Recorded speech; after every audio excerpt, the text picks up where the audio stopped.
Okay, we have Hess's law. And I took some problems from this text. I've made up all the other problems I've done, but these ones, making up your own Hess's law problems can be a little tricky. They have to be perfect. Or you might end up with these extraneous terms. Just kind of can be a mess. So I'm taking these from that reference there, and let's take a look. So what we need to do is determine the enthalpy of reaction for this first reaction. This is the thing that's unknown.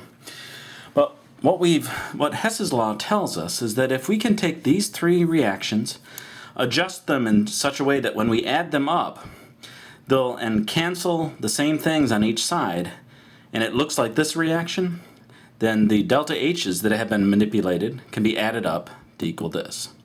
So what we do is we change these equations around, multiplying through by numbers, flipping them around, doing whatever we have to. Sometimes they can just be left alone, but once they're in the proper form, and we add them up, cancel out everything, they look like this, then we can just add up the delta H's. So that's really nice that we can add up the heats of reaction for other reactions to equal a new one and be able to get the delta H. So the reason we do this is that sometimes this reaction that we'd like to do is either too difficult to do, too dangerous to do, or too expensive. So if we can find cheaper reactions that have been done and they already have everything tabulated, that's fantastic. Okay, so let's try this out. Now, when you're looking at this, a lot of times students see this as just, oh, this is impossible. Look at all these terms. Well, remember that each of these terms is locked into this equation. If we flip this equation, then the strontium goes on this side, the strontium oxide goes on the other side. There's no chance of mixing that up. And if we multiply through by 2, we have to do that to everything. So there's not as much flexibility as you might think. Now, which one do we start with? Well, as far as trying to balance out, look at the oxygen here. See, oxygen is here and it's here. We don't want to start with the species that is found in 2 or more of the equations. They'd be just too difficult to deal with. We start with the species that only appears once in these equations. Now look at the strontium. It appears here, no place else. So if we get this strontium on the correct side with the correct coefficient, we're done with this equation.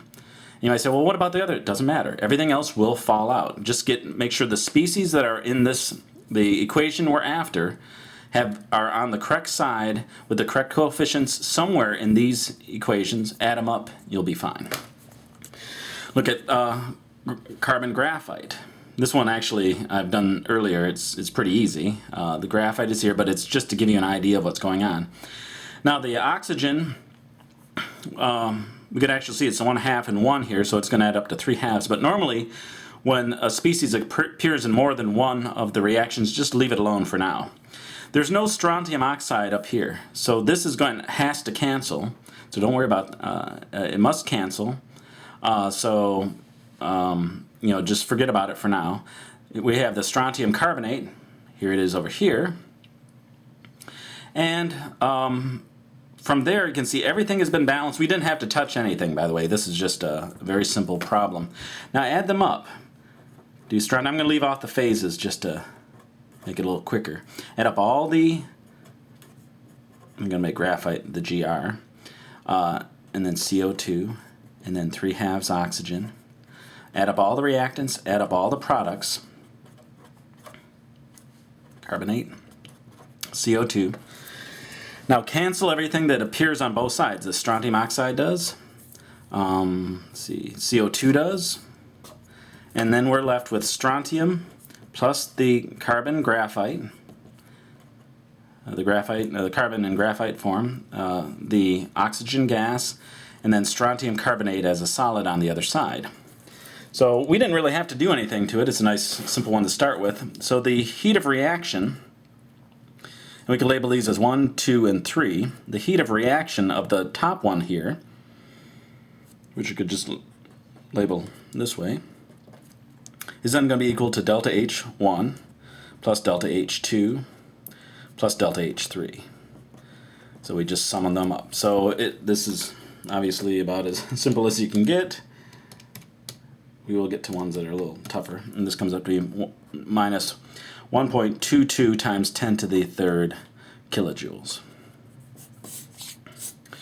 But the important points are that you look at the species that appear only once in your list of equations, balance that, get that in the proper place, in the proper coefficient, and then you don't have to worry about it anymore. See if this one's a little trickier. Now we have carbon solid, 2 plus 2 waters goes to methane and CO2. We have carbon solid, it appears here. Anywhere else? Nope. So we see that it's on the correct side, it's a reactant, but it has our equation that we're after, that we're trying to find the delta H for, has a 2 in front of it. So we multiply through by 2, 2, 2, 2, and then this gets multiplied by 2. I'm just going to leave it like that, and then we can rewrite it down below. Water. Water appears in all of the reactions, so don't worry about that one. There's nothing we can do yet. We have to balance everything else out. And usually, if you have 3 species and you balance 3 of them, the 4th one falls into place. So, say if you have 3 species, you balance 2, the other one, usually, not always. But methane appears here, no place else. Now, it has the right coefficient, but it's on the wrong side. So if we flip this around, I'm going to leave off the phases again, just to speed things along. Then delta H here becomes minus 206.1 kilojoules. And I'm going to just put a line through this so that we know that we've dealt with it. Make sure everything is where it should be. Yep. And then we have, so we have this one done, this one done. The CO2. Well, the CO2 is in the proper spot here. And let's see, yep, so the CO2, and then we see we have a CO here, but we also have a CO here. Now the thing is, it looks to me, we have CO2, CO2, looks like everything's fine. The CO2 is where it needs to be, so we can't change this equation. So since everything has been locked into the proper spot, let's add it up and see if we have everything. And once you add stuff up, it'll tell you if you've made a mistake, but we can't touch anything else. Everything is where it should be. So 2, 3, 4. Oops, the water is on the. I should be looking at this one here. So make sure got this. Did the CO? Did the hydrogen? Did the other CO? Did the 2 waters? Then we have another water there. You could have added up the waters too. I'm just trying to do it out completely here. Then, and I'll show you a shortcut here, but I'm just going to write everything out. Oh, what a mess. So we have 2 COs, CO gone. We have 1, 2, 3 hydrogens. Hydrogens are gone. We have 3 waters, and we have 1 water on this side, so get rid of those. Now we have 2 carbons plus 2, actually it's water vapor. And then we have methane and CO. I just rearranged them there. And then our delta H now is going to be 2 times 131.3. I'm going to leave off the kilojoules for now. Minus 41.2, and then we change that around. The last one around, so it's going to be 131.3. 2 minus 41.2 minus 206.2, and we end up with plus 15.3 kilojoules. Now I just want to double check, so this was multiplied by 2, that's this one we left alone, this one we flipped but we didn't multiply through by anything, so that came up to be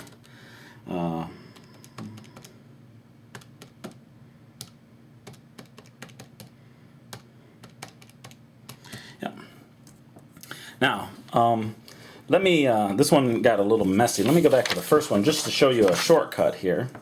Since once this was already in the proper position, since this is a product and this is a reactant, and the same species, but they're on different sides, you can cancel them out up here. And that's what I normally would do. CO2 here is on the left side, this is on the right. just make sure that after you've manipulated, if you flipped any equations around, you keep track of them. And then what you can see is that we don't need to bring all this stuff down. We can cancel it up here. Just be careful. All right, let's look at the last one. All right, this one looks a little trickier. We have the iron 2 oxide. Where does it appear? Should be in here somewhere. There it is. Now, it's only in this one reaction. Let me make sure that it looks about the same. So we need to flip the reaction over, change the sign, then we have to divide through by 3. We have no choice.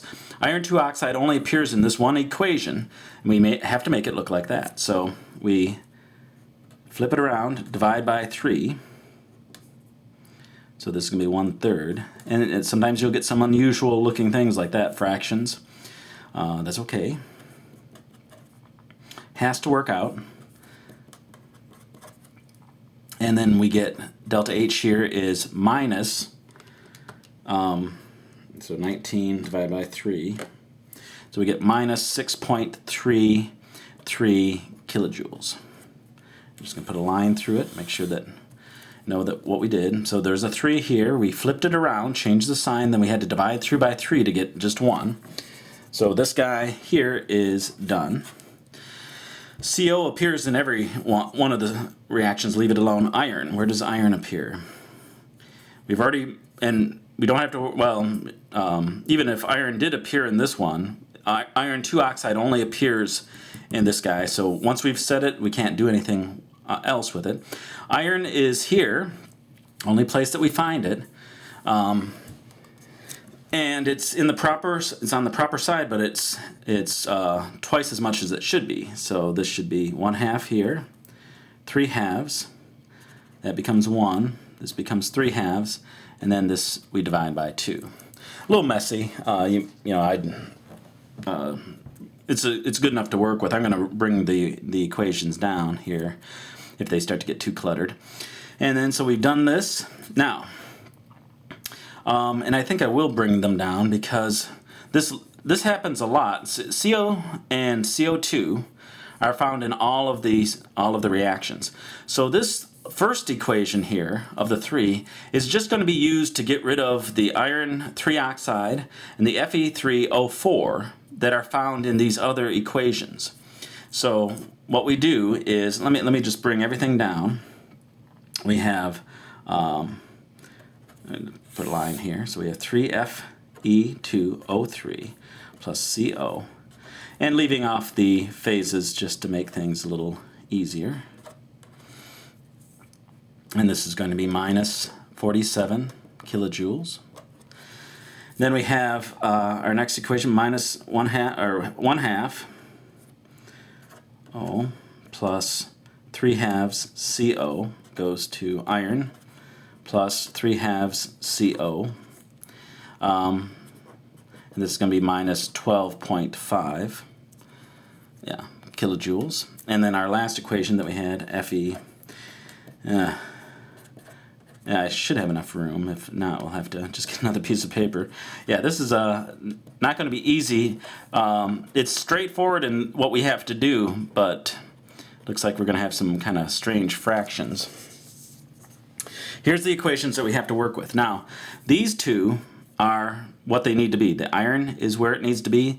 The iron 2 oxide is where it needs to be. So all we can do is mess with this guy. Now, if we added up these two equations, we'd see that we had iron 3 oxide that was present. It can't be there. So this equation is going to be used to knock that out, get rid of it. So we need to have this guy on this side, and we need it to have a 1/2 in front. So what we do is flip this equation around.